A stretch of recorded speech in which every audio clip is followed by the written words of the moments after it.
গেল কয়েকদিন ধরে দাউ দাউ করে জ্বলছে ইউরোপের দেশ ফ্রান্স।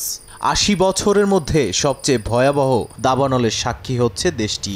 স্বরাষ্ট্রমন্ত্রী জানান, প্যারিসের আয়তনের চেয়েও বড় এলাকা পুড়ে গেছে। দেশটির অড অঞ্চলে ৩৭,০০০ একরের বেশি জায়গা ক্ষতিগ্রস্ত হয়েছে। দাবানল নিয়ন্ত্রণে কাজ করছেন ২,০০০-এর বেশি দমকল কর্মী। বিদ্যুৎ বিচ্ছিন্ন হয়ে পড়েছে ২,৫০০-এর বেশি ঘরবাড়ির। কর্তৃপক্ষ জানিয়েছে, বাতাসের গতিবেগের কারণে খুব দ্রুতই ছড়িয়ে পড়ছে আগুন। দাবানলের সঙ্গে লড়াই করছে উত্তর পশ্চিম ও দক্ষিণ স্পেনও।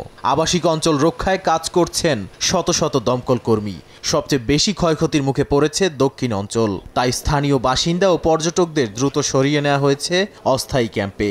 এরই মধ্যে উত্তরাঞ্চলের গ্যালিসিয়ার পন্তেসেসো শহরের ১৭০ হেক্টরের বেশি জায়গা পুড়ে ছাই হয়ে গেছে।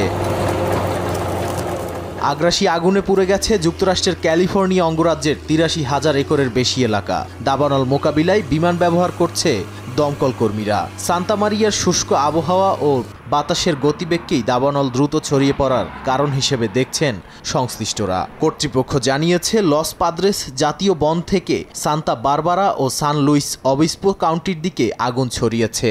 দেশটির আবহাওয়া দপ্তরের পূর্বাভাসে বলা হয়েছে, আগামী কয়েকদিন ক্যালিফোর্নিয়ায় দাবানলের আগ্রাসী রূপ দেখা যাবে। নাদিম মারজান, সময় সংবাদ।